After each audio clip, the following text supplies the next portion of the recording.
What is up, you guys? Today you will learn 3 techniques to take a sample from what it is to what you want it to be.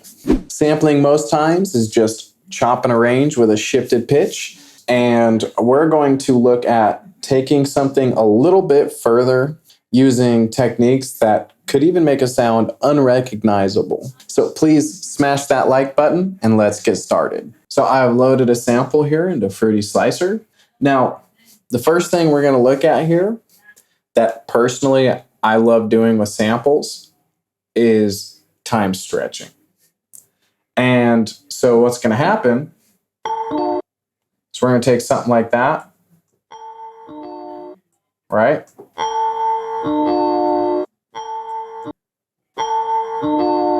And we're going to stretch it out. And that's the equivalent of taking something down here, cutting it into a beat. That's that same sample. If I click our stretch button here and pull it, I want you to notice it got a lot deeper. That's because I have it on a resample, not stretch. This is closer to what we have, right? So that brings me to my next point with stretching samples.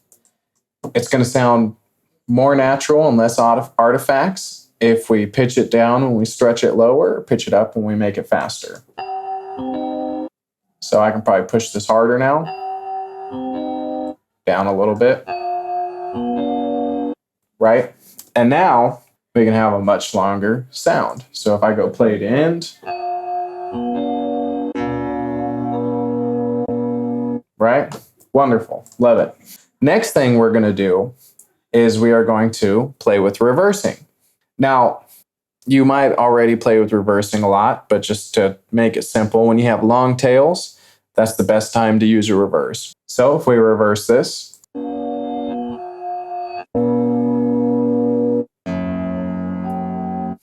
going to take this one, reverse it.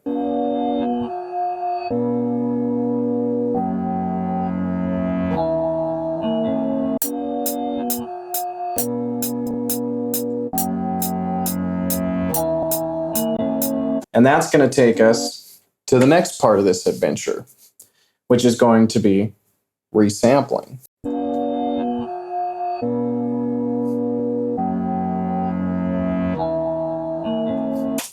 And that is beautiful, wonderful. So I'm going to take this, I'm going to open it in a new Fruity Slicer.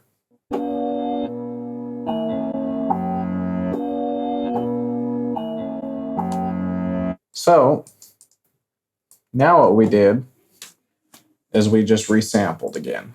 And so by doing this process a couple times, we've all of a sudden gone from this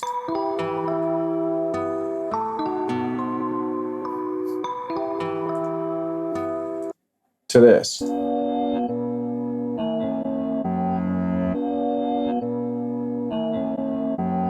Right? And we could continue to resample it and reverse it and go farther and farther.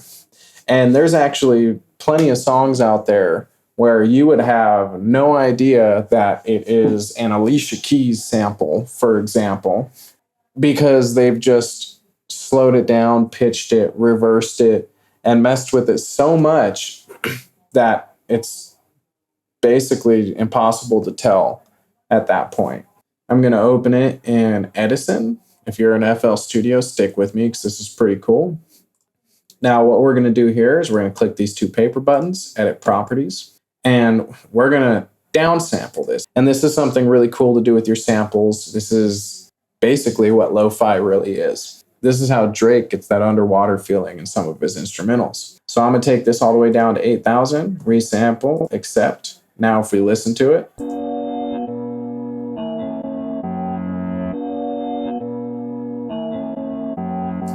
I want you to notice the high end. If I undo what I did, I'm going to redo it. If we want to push it extreme, we can type in our own.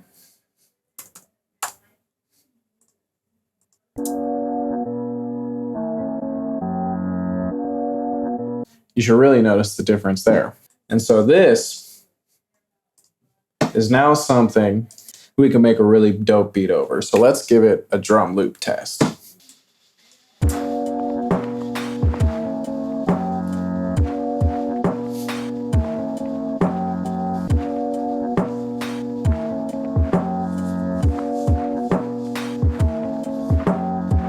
And that's about it. Nothing crazy. 3 simple things: time stretching, reversing, resampling. Nothing too crazy, but very effective. So if you like this video, please like this video. If you have any comments, please comment. I always appreciate a subscribe. It's Warren with Scale Audio, and adios.